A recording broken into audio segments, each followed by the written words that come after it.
Olá pessoal, tudo bem com você, família? Domingo abençoado que o Senhor preparou para nós, né? Que nós possamos viver de acordo com a graça e a vontade dEle. Vamos começar o nosso cafezinho de hoje, então?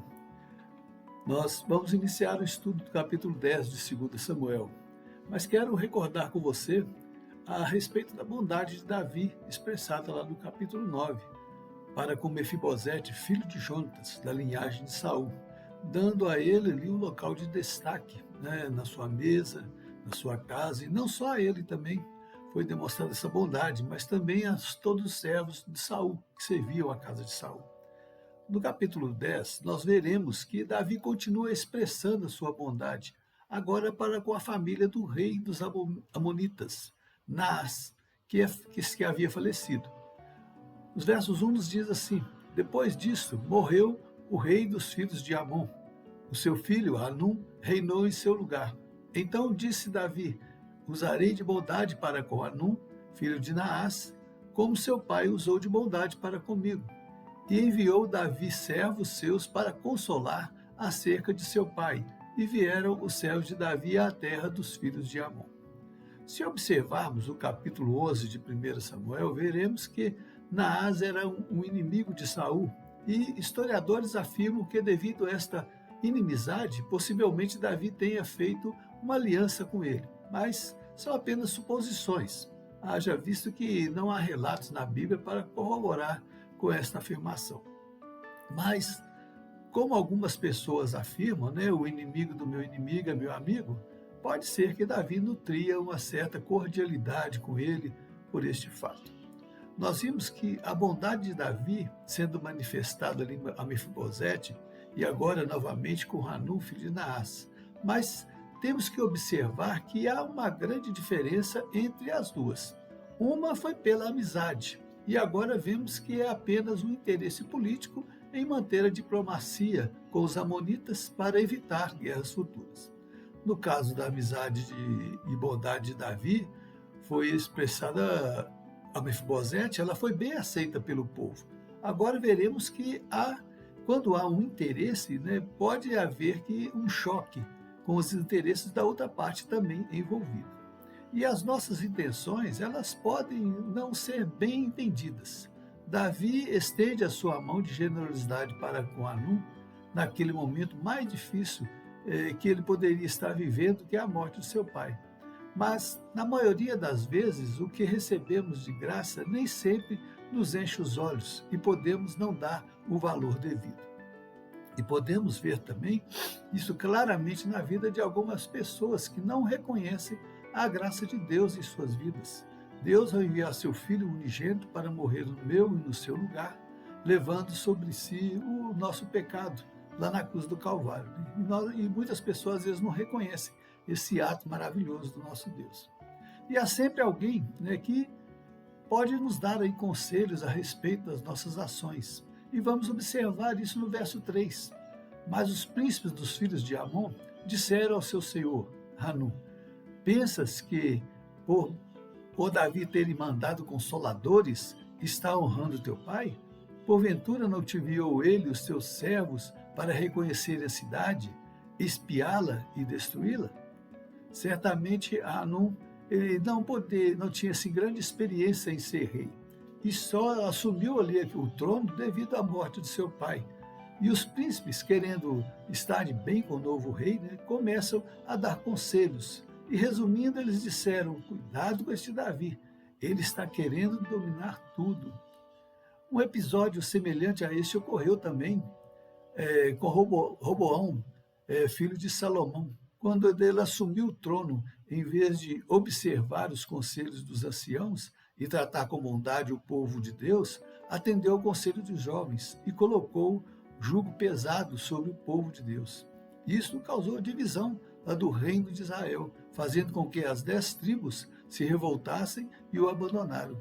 Está registrado lá no livro de Reis, primeiro livro de Reis, no capítulo 12. Você pode observar essa história lá. Não sei se devido à inexperiência ou para ficar também de bem lá com os príncipes, Hanum toma a decisão de humilhar os servos do rei Davi. e veladamente, né, mandaram um recado para ele que não queria acordos com Davi. Verso 4 diz assim: tomou então Hanum os servos de Davi e lhes rapou a metade da barba e lhes cortou metade das vestes até as nádegas e os despediu. MacArthur ele comenta este ato da seguinte forma: o barbear forçado foi considerado um insulto e um sinal de submissão. Cortou metade de sua roupa até as nádegas. Naquele tempo, para aqueles que usavam roupas longas, a exposição das nádegas era uma prática vergonhosa infligida aos prisioneiros de guerra. Esse é o comentário a respeito desse fato por MacArthur. Vejo que foi uma ação sem medir as consequências, ou apenas para demonstrar um poder. Ele poderia ter tomado uma decisão que agradasse a todos, recebendo os homens de Davi e não demonstrar uma tendência a continuar com a diplomacia sem colocar aqueles homens ao vexame. No verso 5, é citado que Davi toma conhecimento do ocorrido e mais uma vez ele demonstra carinho e respeito para com seus servos e manda que eles ficassem lá em Jericó até que a barba crescesse novamente. Isto para não expor eles ao vexame na sua cidade. Ao perceberem a atitude de Davi, os amonitas viram que erraram na sua atitude, como afirma os versos 6 a 8. Mas, em vez de buscar uma retratação, passam a se preparar para a batalha, buscando aliança com os sírios.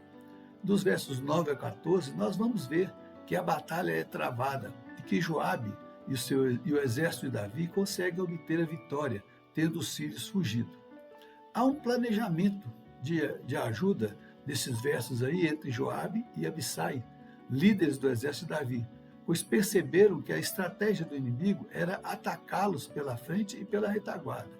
Dividiram então o exército e fazem um acordo citado no verso 11. Se os sírios forem mais fortes do que eu, você vem e me ajuda. Se forem mais fortes do que você, eu vou e te ajudo. E no verso 12, Joabe dá uma palavra de incentivo a Abissai. Ser forte, pois, pelejamos varonilmente pelo nosso povo e pelas cidades do nosso Deus, e faça o Senhor o que bem lhe parecer. O interessante nesta expressão é a expressão da confiança deles em Deus, que Deus estaria com eles na batalha. E o que Deus fizesse, ganhando ou perdendo, seria a vontade de Deus. Dos versos 15 a 19, nós vamos ver que a vitória do povo de Deus, mesmo o exército sírio tentando se reorganizar para a batalha. Depois que Joabe, ao derrotar uma parte, eles tentam se regrupar. E Joabe volta para Jerusalém. Mas Davi, quando ficou sabendo deles estar se reorganizando, Davi também saiu ao encaixo deles e os venceu. Várias lições nós podemos tirar para a nossa vida através desta passagem.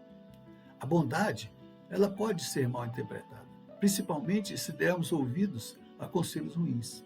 Nem todo mundo vai entender as suas boas intenções. Quando você for mal interpretado, não pare de fazer o bem.